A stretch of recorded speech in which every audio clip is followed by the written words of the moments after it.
I want to work out some more derivatives, examples, before we move on to our next big theorem, which is kind of related to what I'm doing right here, as it turns out. But one thing I really have to impress upon you right now, we've got, we don't have much to work with. We have the derivative of x to a power.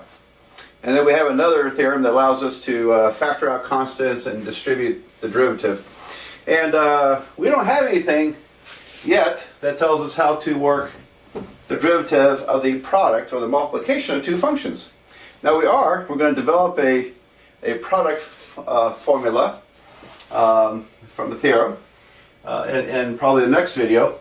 But at this point, I can't simply take this derivative and this derivative and multiply them together. It doesn't work.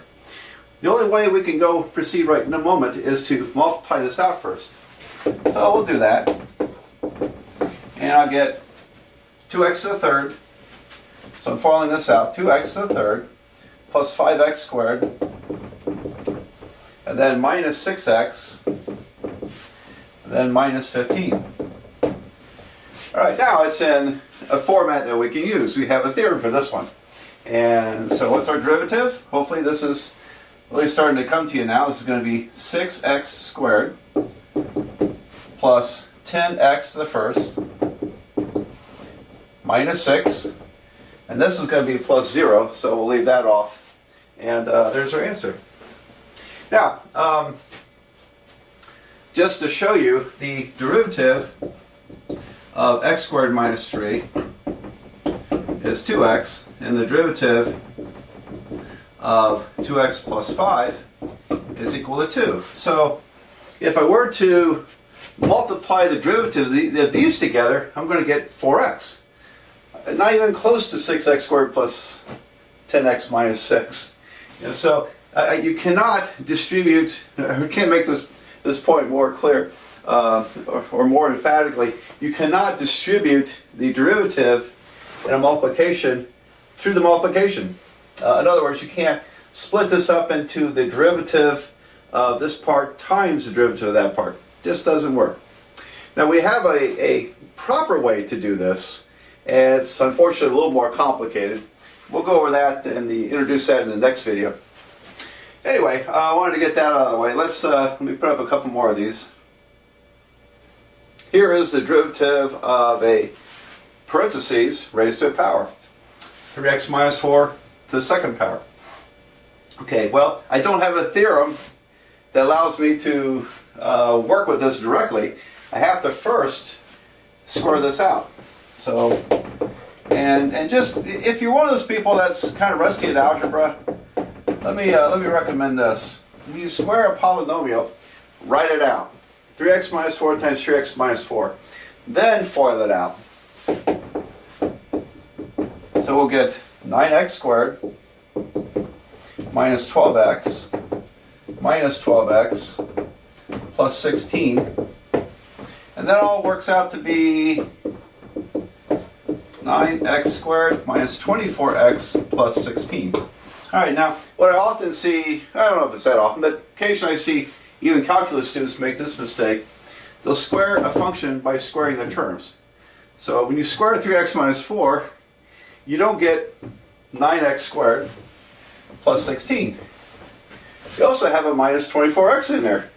So you really have to think of this in terms of multiplying this out and then take the derivative. Alright, so anyway, this part's the easy part. 18x minus 24. There's the derivative. So now we have, interestingly, we have a very nice theorem, another theorem that we'll introduce in a while, called the chain rule, that allow us to work with this without first multiplying it out. And that would come in very handy if you had a much higher power than 2. Okay, suppose this was raised to the 10th power. You wouldn't want to multiply out 10 of those. So we have some nice shortcuts on those, but we'll have to build up to that point. All right, I'm going to take on another derivative here. This one's going to be a little tough with the algebra. We have the derivative of the square root of x times parentheses 3x squared minus 4x plus 5. Okay, again, I can't take this derivative separately from that derivative and multiply that together. It's just not going to work. So right now, all we can do is to multiply the square root of x through the parentheses, and then we'll go from there. Now, let me suggest this. Because when you take derivatives of radical forms, you really need to put the radical form in exponent form first. And so this would be the derivative of x to the 1/2 times 3x squared minus 4x plus 5. And then, now I'm going to multiply through here. Now when you multiply, remember you're adding exponents. So I multiply it here, I'm going to get 3x to the what? 1/2 plus 2. 1/2 plus 2. Real basic arithmetic. But I know from experience some people are just a little bit rusty at even this kind of arithmetic. 1/2 plus 2 is 1/2 plus 4/2. It's 5 over 2. So it's 5/2, or 2.5. 2.5. Okay, so I've got the derivative of 3x to the 5/2 minus 4. This will be 1/2 plus 1 is 3/2. So minus 4 x to the 3/2 plus 5 x to the 1/2. There we go. Now it's derivative friendly, and let's do it. So when I take this derivative, it's going to be 5/2 times 3. What's 5/2 times 3? It's 15/2, isn't it? 15 over 2 x to the 5/2 minus 1. That's 5/2 minus 2/2 is 3/2, x to the 3/2. And then I've got a minus 4 times 3/2 x to the 1/2. So I got to do a little fixing there. And then finally this derivative is just going to be 5/2, 1/2 times 5, x to the minus 1/2. There we go. So, now what? I'm going to factor this thing because it came to us in factored form. I think we ought to finish it with factoring form. It really is a lot of sense to doing it this way. You might think, well, aren't I done? Can I just stop there? No, let's don't stop there. Okay, because pretty soon, next chapter, you might have to set this equal to 0 and solve for x. And so you're going to have to learn how to simplify these algebraically. So this is, well, how can you do that? There's a couple ways. And first of all, we could, let's go ahead and change this. See, the 2 cancels the 4 2 times. So that's minus 6 times x to the 1/2. So let me just simplify that. Minus 6 to the x to the 1/2. All right, now then, what's my common factor? What? Okay, well, I want to factor out the denominator too. So I'm going to factor out 1/2 from this. But I also want to factor out the smallest, lowest power of x, which happens to be x to the minus 1/2. All right, so this may not be a very easy way to think through. I'm going to do this a separate way here in a minute that you might like better, but I'll show you 2 ways to think about this. I'm going to factor out x to the minus 1/2 over 2. Now, when I factor out this half, I'm left with 15. And when you factor out, you're dividing this term out.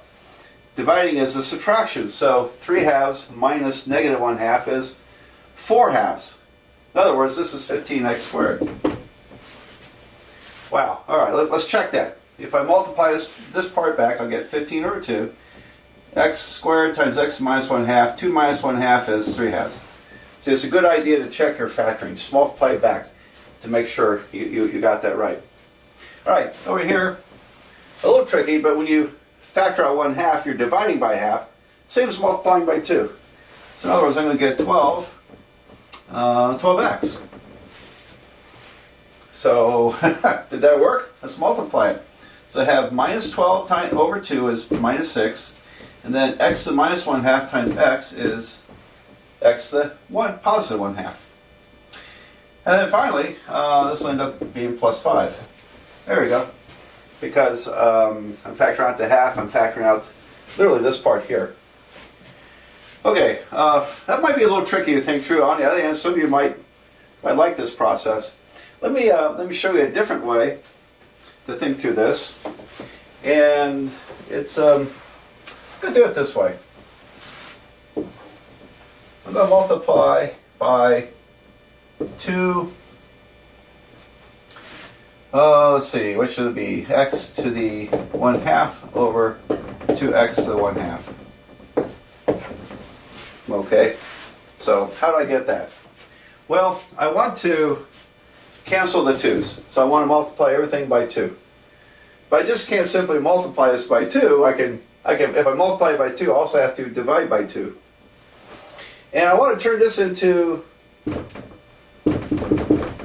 what? Into 1. X to the minus 1/2 times x to the 1/2 is 1. So I want to cancel the x to the minus 1/2, my smallest power. So I have to multiply by x to the positive 1/2. But I also have to divide in order to keep things balanced. All right, so if you can make it to this step, it's pretty good. Because my denominator is 2 times the square root of x. X to the 1/2 is square root of x. So 2 times square root of x is my denominator. My numerator, multiply here, the 15's canceled. I'm sorry, the 2 is canceled, not the 15. The 2 is canceled. I have 15x to the second power. And then minus 12x, and then plus 5. All right, so I distributed this part across the bracket, and I kept the bottom down below. How's that? So yeah, it's really nice and neat now.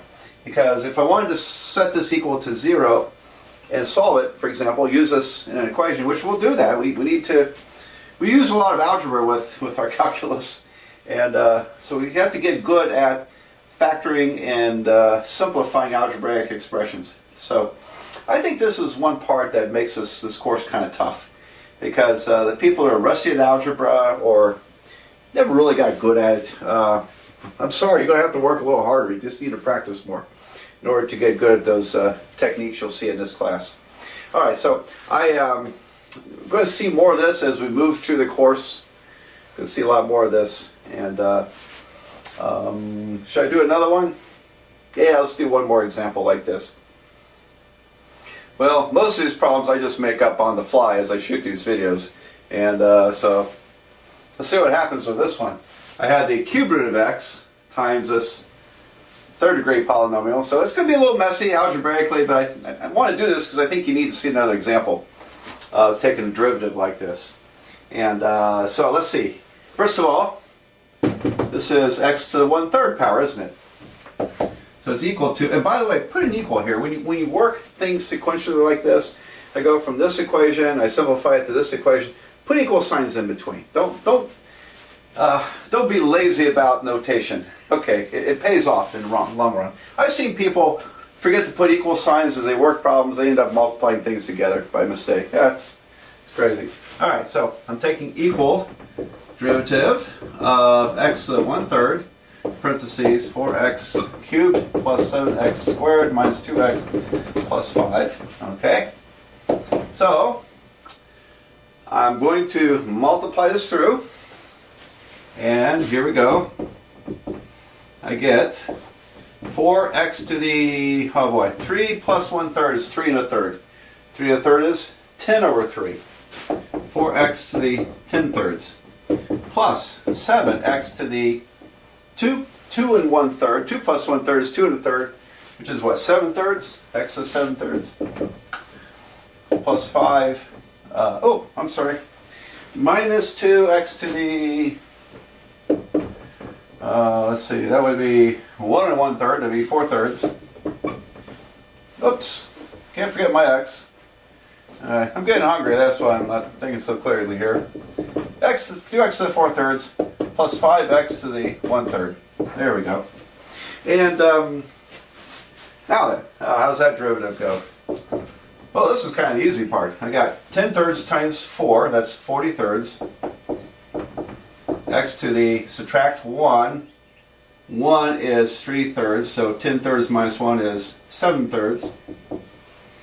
Plus 7 thirds times 7 is 49 over 3. X to the 4 thirds. Minus 8 thirds. X to the 1 third. Plus 5 thirds. X to the minus 2 thirds. So 1 third minus 3 thirds is minus 2 thirds. Great.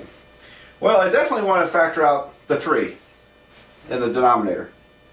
Factor out. I can factor out x to the minus 2 thirds. We could also multiply by, let's see, 3x to the positive 2 thirds over 3x to the positive 2 thirds. All right, so, but you notice I'm only going to distribute the numerator through the parentheses. I'll distribute that inside. When I do that, it's going to cancel out all these 3's, and it's going to cancel out this negative power, the smallest power of x. But I have to keep the denominator. So this is going to be, okay, my denominator is going to be 3 times the cube root, so cube root of x squared. Cube root x squared. And then we'll distribute this inside. All the 3's are going to cancel. In fact, why don't we just do that? I'll just cancel the 3's. That's kind of convenient. So I just have x at 2 thirds times everything. Now here is 40 times x at 7 thirds times x to the 2 thirds would be x to the 9 thirds, right? You add exponents when you multiply like that. So, and 9 thirds is equal to 3. So I end up with 40x to the third power minus, plus 49, x to the 6 thirds is 2, x squared, minus 8x plus 5. There you go. So now it's a very clean format. Best we can do with this is to put it there. And okay, well, anyway, we're going to do a number of these as we work through here. I want to do problems that have some kind of heavy algebra content to them, because I think that's probably some of the harder parts of calculus is dealing with the algebra, particularly in calculus 1. You get through calculus 1, you're probably going to be in pretty good shape for calculus 2 when it comes to algebra. Okay, now we're ready to go on to the next major theorem called the product rule. So we'll do that next.